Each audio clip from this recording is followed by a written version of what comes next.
សួស្តីអាកំបាំងត្រូវបានសង្ខេបនៅទីនេះថ្ងៃនេះខ្ញុំនឹងបកស្រាយរឿងចិន Fantasy មួយដែលមានឈ្មោះថាតើខ្ញុំស្រឡាញ់អ្នកបានយូរប៉ុណ្ណា Spoiler ខាងមុខប្រយុទ្ធនឹងថែរក្សា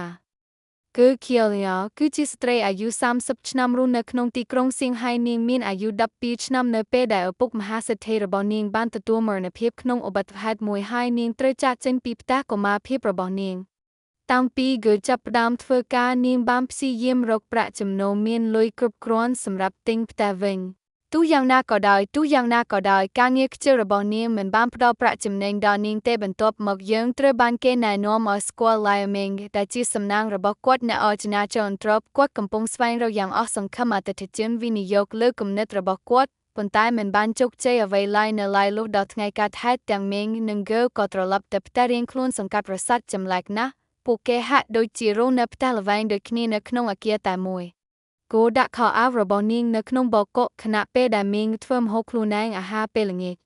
បន្ទាប់ពីនោះមីងចាប់ផ្ដើមលាងបន្លែនៅក្នុងអាំងហើយវាដូចចម្ដេចដែលបានបញ្ចប់នៅក្នុងអង្ងូរទឹករបស់គឺស្រដៀងគ្នានេះដែលលើវេះពីនាងអាំងគឺនៅខាងក្នុងអាំងរបស់មីងអ្វីដែលចម្លែកនោះគឺសម្លៀកបំពាក់របស់នាងបានចុះចាក់នៅក្នុងឆ្នាំដាំបាយរបស់គាត់ហើយអាហារពេលល្ងាចរបស់គាត់គឺជាកន្លែងដែលគឺសម្លៀកបំពាក់ត្រូវបានគេសមាត់ថាជាពេញមួយយប់របស់ពួកគេទ្រព្យសម្បត្តិនៅតែបន្តកើតមាននៅក្នុងគ្នាទៅវិញទៅមកផ្ទះល្វែងពួកគេមិនគិតពីវាមុនពេលចូលគេងព្រឹកឡើងមីងភ្ញាក់ឡើងដោយសារតែការតេះកំភ្លីមុខរបស់គាត់បន្ទប់របស់ក៏បានបញ្ចូលគ្នាជាមួយគាត់ហើយប្រែទៅជាបន្ទប់ធំតែមួយដំបូងបង្អស់ពួកគេភ័យស្លន់ស្លោហើយគិតថាគេត្រូវចោរលួចប៉ុន្តែបន្ទាប់មកពួកគេចុះឈ្មោះលក្ខខណ្ឌនៃបន្ទប់របស់ពួកគេដែលធ្វើឲ្យពួកគេសំបីតែកាន់តែច្របូកច្របល់នៅខាងក្រៅបង្អួចរបស់គឺមានពន្លឺថ្ងៃភ្លឺអាកាសធាតុខណៈពេលដែលភីគីមីងកំពុងហូរអ្នកទាំងពីរឈរនៅខាងមុខទ្វាររបស់ពួកគេដែលត្រូវបានបញ្ចូលគ្នាផងដែរមីងទៅមុនហើយបើកទ្វារចំហៀងរបស់គាត់ខាងក្រៅគឺជាពិភពមួយហាក់ដូចជាធម្មតាសម្រាប់គាត់ប៉ុន្តែគួរឲ្យរន្ធត់ចំពោះក៏វាប្រែចេញគាត់មានអាយុ25ឆ្នាំហើយរស់នៅក្នុងឆ្នាំ1999គឺយ៉ាងលឿនដល់កាត់ទ្វាររបស់នាងហើយពេលនេះមីងគឺឲ្យភ្ញាក់ផ្អើលពេលឃើញពិភពអភិវឌ្ឍឆ្នាំ2018វាប្រែថាពួកគេរស់នៅក្នុងផ្ទះល្វែងតែមួយប៉ុន្តែជាពីរការកំណត់ពេលវេលាផ្សេងគ្នាដែលរួមបញ្ចូលគ្នាទៅជាមួយ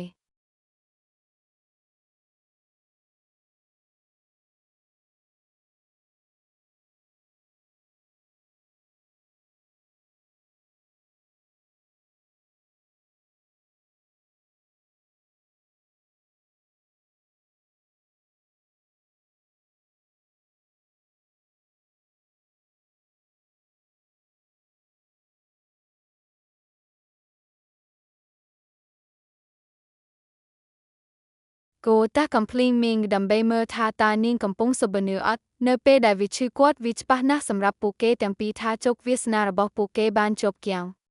ដោយមិនអាចបន្សល់បានពួកគេព្យាយាមបើកទ្វារក្នុងពេលជាមួយគ្នាដែលបណ្ដាលឲ្យផ្ទះល្វែងបញ្ចូលគ្នាបន្ថែមទៀតពេលពិនិត្យបន្ថែមទៀតគេរកឃើញថាមិនអាចបើកបានទេទ្វាររបស់អ្នកដទៃហើយអាចដើរកាត់វាបានតែពេលម្ខាងទៀតមនុស្សធ្វើក៏ដឹងថានៅក្នុង timeline របស់មីងឪពុករបស់នាងគឺនៅរស់នាងប្រញាប់ទៅផ្ទះកុមារភាពរបស់នាងហើយឃើញខ្លួនឯងក្មេងលេងជាមួយឪពុកនាងការមើលឃើញធ្វើឲ្យនាងរំជួលចិត្តប៉ុន្តែនៅពេលដែលនាងព្យាយាមចូលទៅជិតពួកគេផែនដេញហើយបញ្ឈប់នាងនៅផ្ទះម៉េងក៏ចង់ឃើញថាមានអ្វីកើតឡើងចំពោះគាត់នៅពេលអនាគតជំនួសឲ្យការចេញទៅក្រៅក៏ផ្ដល់ឲ្យគាត់នៅកុំព្យូទ័រយួរដៃរបស់គាត់ដើម្បីឲ្យគាត់មើលខ្លួនគាត់នៅលើបណ្ដាញសង្គមមីងភ្ញាក់ផ្អើលនឹងបច្ចេកវិទ្យាថ្មីប៉ុន្តែពេលគាត់ទៅវាឈ្មោះគាត់ដេញទៀតពួកគេចុះឈ្មោះថាពួកគេមិនអាចតាក់ទងជាមួយអនាគតរតីតការបស់ពួកគេបានតែខ្លួនឯងព្រោះមនុស្សពីរនាក់ដូចគ្នាមិនអាចមាននៅឯពេលតែមួយនៅពេលយប់គឺលេងភ្លេងនៅលើទូរស័ព្ទនិងបញ្ជាអាហារតាមរយៈជំនួយមីងស្រឡាំងកាំងនិងអ្វីគ្រប់យ៉ាងដែលទូរស័ព្ទថ្មីអាចធ្វើបាននៅក្នុងឈុតខាងក្រោមនេះក្រុមអ្នកជំនួញដ៏មានទ្រព្យសម្បត្តិនិងអ្នកវិទ្យាសាស្ត្រកំពុងប្រជុំអំពីការផ្លាស់ប្ដូរវិមាត្រអ្នកវិទ្យាសាស្ត្រលើកឧទាហរណ៍អំពីយន្តហោះបាត់ខ្លួនមួយដើម្បីបញ្ជាក់ថាវាបានធ្វើដំណើរតាមពេលវេលានិងទំហំមុនពេលត្រឡប់មកវិញទៅកន្លែងដើមរបស់វា យោងតាមការស្រាវជ្រាវរបស់គាត់ការរួមបញ្ចូលគ្នានៃវិមាត្រមានបានបង្កើតឡើងរួចហើយនៅក្នុងទីក្រុងឥឡូវនេះអ្វីដែលពួកគេត្រូវធ្វើគឺស្វែងរកសម្របសម្រួលទៅកន្លែងអ្នកចំនួនក្រុងនិងប្រាវិបហត្ថវិមាត្រដើម្បីរកលុយយើងមិនបានឃើញមុខគាត់ពេញមួយកិច្ចប្រជុំនោះទេប៉ុន្តែវាច្បាស់ណាស់គាត់កំពុងផ្ដល់មូលនិធិដល់ការស្រាវជ្រាវដើម្បីរកប្រាក់ចំណេញដែលប្រើបាតុភូតនេះនៅពេលយប់ហ្គើនិងមីងមិនអាចដេកលក់បានទេហ្គើនិយាយអំពីនាងការស្លាប់របស់ឪពុកនិងផលប៉ះពាល់ដែលវាមានលើនាងមានតែរបស់គាត់ចិញ្ចៀនកូនសចងចាំគាត់បន្ទាប់ពីផ្ទះនិងទាំងអស់របស់គាត់របស់របរត្រូវបានដកហូតដោយត្រីឆ្លាមខ្ចីនៅថ្ងៃបន្ទាប់ពួកគេទៅអំពីជីវិតធម្មតារបស់ពួកគេតាមរយៈផ្នែករៀងខ្លួនរបស់ពួកគេទ្វារហ្គោកំពុងស្វែងរកប្តីអ្នកមានដែលអាចទិញផ្ទះឲ្យនាងជាថ្នូរនឹងដៃរបស់នាងក្នុងអាពាហ៍ពិពាហ៍នាងបន្តទៅមុខទៀតណាត់ជួបប្រុសប៉ុន្តែរកមិនឃើញអ្នកណាដែលព្រមបំពេញការស្រមើស្រមៃរបស់អ្នកជីកមាសរបស់នាងនៅឡើយនាងកំពុងណាត់ជួបបុរសម្នាក់ទៀតដែលហាក់ដូចជាចូលចិត្តនាងខ្លាំងណាស់គាត់សួរនាងពីអ្វីដែលនាងរំពឹងក្នុងទំនាក់ទំនងនាងបង្ហាញគាត់នៅបទបង្ហាញនិមិត្តនៃផ្ទះបុរសនោះមានអារម្មណ៍ថាគាត់នៅក្នុងការប្រជុំជាមួយនឹងអាចារ្យទ្រព្យដែលជាពិតជាមិនមែនជាអ្វីដែលគាត់កំពុងស្វែងរកនៅក្នុងការណាត់ជួបលើកដំបូងបន្ទាប់មកគាត់បានជួបបុរសម្នាក់ពីកម្មវិធីណាត់ជួបតាមអ៊ីនធឺណិតនាងប្រាប់គាត់លក្ខខណ្ឌរបស់នាងសម្រាប់អាពាហ៍ពិពាហ៍ហើយគាត់បានយល់ព្រមដោយរីករាយចំពោះវាប្រែថាបុរសនោះជាម្ចាស់អាជីវកម្មសកម្មនិងជាសេដ្ឋីគាត់មានអាយុទ្វេដងរបស់ក៏ហើយនិយាយដូចជាមនុស្សខុសប៉ុន្តែនាងនៅតែសម្រេចចិត្តផ្ដល់ឱកាសឲ្យគាត់ចង់បង់ប្រាក់បង់រំលោះត្រឹមតែពាក់កណ្ដាលនៃផ្ទះទើបអាចទិញបាននៅក្នុងឈ្មោះទាំងពីររបស់ពួកគេទៅហែថដើម្បីដកប្រាក់លុយហ្គើទៅមុនហើយហុចលុយឲ្យប្រុសមុនបញ្ជូនគាត់ទៅទិញទឹកមួយដាប់ប៉ុន្តែចំពោះនាងជាកុហកសំណាងគាត់คล้ายជាអ្នកបោកប្រាស់ដែលរត់ទៅជាមួយនាងលុយនាងត្រូវនៅខាងក្រៅធនាគាររាប់ម៉ោងមុនពេលប៉ូលីសមកដល់ហើយស៊ើបអង្កេតមកជាងវិញទៀតមីងកំពុងរីករាយនឹងអាហារសម្រន់មួយនៅខាងក្នុងទូបន្ទប់ទឹកគាត់ស្ដាប់នាយកប្រតិបត្តិក្រុមហ៊ុនរបស់គាត់និងរបស់គាត់អ្នកគ្រប់គ្រងនិយាយអំពីអាជីវកម្មនេះពេលខាងមុខបន្ទាប់ពីកែវចាស់ចេញអ្នកគ្រប់គ្រងស្វែបង្ហើបថាគាត់មានគម្រោងលួចលុយកែវទាំងអស់ហើយធ្វើឲ្យគាត់ខ្សែទៅពីវិនាទីក្រោយមកគាត់ដឹងថាមាននរណាម្នាក់កំពុងស្ដាប់ពួកគេសន្ទនាហើយទីមីងចេញពីខាងក្រោមទូកទៅទុកគាត់ឲ្យនៅស្ងៀមស្វែផ្ដល់ជូនខ្ចីប្រាក់ដែលគាត់ត្រូវការសម្រាប់គាត់អាជីវកម្មមីងសុំពេលគិតបន្តិច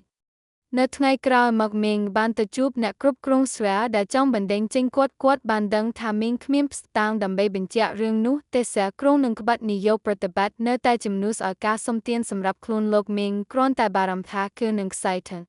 ស្វែហៅគាត់ថាជាអ្នកចាញ់គិតពីអ្នកដតីខាងលើខ្លួនគាត់នៅថ្ងៃបន្ទាប់គឺនៅកន្លែងធ្វើការរបស់នាងនៅហាងលក់គ្រឿងអលង្ការពេលនាងចូលរួមជាមួយមិត្តសម្លាញ់របស់នាងជាយានាងធ្វើពុតជាអតិថិជនអ្នកមានដើម្បីមើលទៅតាក់ទាញជាងទៅជាយាដែលរៀបការជាមួយសេដ្ឋីក្មេងស្រីនិយាយមួយរយៈនឹងពេញមួយការសន្ទនាក៏អួតអំពីនាងប្តីមហាសេដ្ឋីដែលមិនមានការភូតកុហកកើតឡើងនៅពេលជាយារៀបចំអាហារពេលល្ងាចចរវាងគូស្នេហ៍ទាំងពីរសម្រាប់ល្ងាចនោះ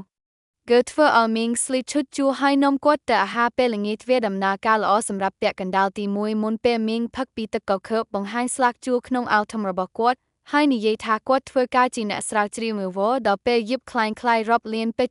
នៅក្នុងរ៉ាមដៃរបស់ហ្គើរកឃើញធ្លាក់លើចង្ក្រាននិងរលីនាងត្រឡប់មកផ្ទះវិញទាំងយំខណៈមីងលួងលោមនាង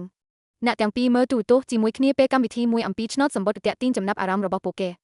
នៅថ្ងៃបន្ទាប់ពួកគេប្រមូលលេខដែលឈ្នះដោយរំភើបសម្បត្តិឆ្នោតហើយទិញវានៅឆ្នាំ1999សូម្បីតែមុនពេលលទ្ធផលត្រូវបានប្រកាសក៏ដោយក៏ពួកគេចាប់ផ្ដើមអាបហ្គើនាំមីងទៅណាត់ជួបដែលពួកគេលេងហ្គេមម៉័រដែលជុំវិញទីក្រុងហើយទៅបារនៅចុងបញ្ចប់នៃថ្ងៃពួកគេភ្លេចថាពួកគេខូចចិត្តហើយផឹកច្រើនជាងគេទៅទៀតមានលទ្ធភាពគួរសញ្ជាជាមួយភូជនីយដ្ឋានថាកាបូបថ្លៃរបស់នាងសញ្ជាថានឹងសងលុយវិញនៅថ្ងៃបន្ទាប់នៅព្រឹកបន្ទាប់ពួកគេក្រោកពីគេងលើក្រែដែលពួកគេគឺជាភ័យព្រោះជាថ្ងៃលទ្ធផលឆ្នោតនឹងត្រូវបានប្រកាសពួកគេរងចាំការប្រកាសដោយអន្តរសាហើយរីករាយជាខ្លាំងនៅពេលដែលពួកគេពិតជាឈ្នះឆ្នោតទោះយ៉ាងណាក៏ដោយវាមិនមែនទេរយៈពេលយូរចាប់តាំងពីលេខនៅលើកាតរបស់ពួកគេបាត់ត្រឹមត្រូវបន្ទាប់ពីតួតែប្តីប្រពន្ធដឹងថាមិនអាចកែប្រែបានអនាគតតាមសូបាយណាមួយប៉ុន្តែបើដូច្នេះមិនគេយល់ច្រឡំថាហេតុអ្វីបានជារបស់គេជោគវាសនាត្រូវបានតាក់ទងគ្នាហ្គើមិនដែលយកកាបូបរបស់នាងមកវិញទេភូជនីយដ្ឋានហើយត្រឡប់មកផ្ទះវិញខឹងនៅតាមផ្លូវអ្នកទាំងពីរឆ្លោះគ្នាហើយហៅឈ្មោះគ្នាទៅវិញទៅមកភ្លាមនោះ គេសង្កេតឃើញមុខរបស់មីងនៅលើផ្ទាំងប៉ាណូដ៏ធំមួយក្រោយមកគេបានបង្ហើបថានៅឆ្នាំ2018គាត់បានប្តូរឈ្មោះទៅជាស៊ីយីនិងបានក្លាយជាអ្នកសាងសង់ដ៏ធំបំផុតមួយនៅក្នុងប្រទេសចិនគាត់ជាម្ចាស់ក្រុមហ៊ុនដែលមានតម្លៃរាប់លានដុល្លារហើយហ៊ាននឹងធ្វើសារព័ត៌មានសន្និសីទនៅកន្លែងដែលមានចម្ងាយតែប៉ុន្មាននាទីប៉ុណ្ណោះមីងភ្ញាក់ផ្អើលពេលសម្លឹងមើលអនាគតរបស់ខ្លួនគឺដែលជានរណាឆ្លោះជាមួយគាត់មួយវិនាទីមុនចាប់ផ្ដើមនិយាយផ្អែមល្ហែមជាមួយគាត់មីងទៅសន្និសីទនឹងមើលអនាគតខ្លួនឯងសេសម្រាប់ជាលើកដំបូងប៉ុន្តែឧបទ្ហេតុនេះបំរើឲ្យមានការរញ្ជួយដេញនិងសន្និសីទត្រូវតែលុបចោលសេដឹងពីអ្វីដែលកំពុងកើតឡើងនៅពេលដែលការចងចាំជាច្រើនត្រូវបានបញ្ចូលទៅក្នុងខួរក្បាលរបស់គាត់ដែលរបស់មីងគឺឈឺចាប់ដែលបង្កើតស្នាមនៅលើបែករបស់សេផងដែរនេះមានន័យថាអ្វីដែលមីងធ្វើនឹងប៉ះពាល់ផ្ទាល់ដល់សេនៅក្នុងអនាគតពេលនោះវាត្រូវបានគេបង្ហាញថាអ្នកជំនួញដែលចង់ប្រាក់ចំណេញពីវាប្រហែលថាវិមាត្រគឺគ្មាននរណាក្រៅពីសេជីខ្លួនឯងអ្នកវិទ្យាសាស្ត្រនិយាយថាមីងត្រូវតែត្រឡប់ទៅរបៀបដែលគាត់ពីមុនគាត់បានជួបក៏ព្រោះការចងចាំថ្មីអាចប៉ះពាល់ដល់ persona របស់គាត់និងប៉ះពាល់ដល់សេនៅថ្ងៃបន្ទាប់មីងទៅស្រាវជាមួយនឹងលិខិតលាលែងពីតំណែងដោយសារតែគាត់នឹងក្លាយជាអ្នកជោគជ័យនៅថ្ងៃអនាគតមិនចង់ទទួលយកលុយពីស្រាទេនៅថ្ងៃដែលនោះសាយបានទៅលេងហ្គើនៅកន្លែងធ្វើការហើយនាំនាងចេញទៅក្រៅកាលបរិច្ឆេទគាត់អះអាងថាគាត់ចង់ព្យាបាលគាត់ព្រោះគាត់ស្គាល់គាត់នៅជិតគាត់ក្នុងវ័យកុមារភាពបុរសនិងមីងគឺជាមនុស្សដូចគ្នាប៉ុន្តែហ្គើមិនមានអារម្មណ៍ស្រួលជុំវិញសាយដូចនាងតែមានអារម្មណ៍ជាមួយមីងគាត់នាំនាងទៅភោជនីយដ្ឋានដ៏ប្រណិតមួយប៉ុន្តែវាជាការពិតឆ្គងពេកសម្រាប់ហ្គើរីករាយនៅចុងបញ្ចប់នៃការណាត់ជួបសាយបានសុំឲ្យនាងនៅឆ្ងាយពីមីងដោយសារតែការចូលរួមរបស់នាងនឹងធ្វើឲ្យគាត់ងាកចេញពីគាត់គោលបំណងពិតក្នុងជីវិតគាត់សន្យាថានឹងទិញផ្ទះដែលនាងតែងតែចង់បានភាពស្មោះត្រង់របស់នាងក៏យកព្រមធ្វើដោយបានប្រាប់មិនមែនសម្រាប់តែផ្ទះប៉ុន្តែសម្រាប់អនាគតរបស់មីងនាងត្រឡប់មកផ្ទះវិញទាំងយប់អបមីងមុននឹងប្រាប់គាត់ថានាងត្រូវផ្លាស់ចេញ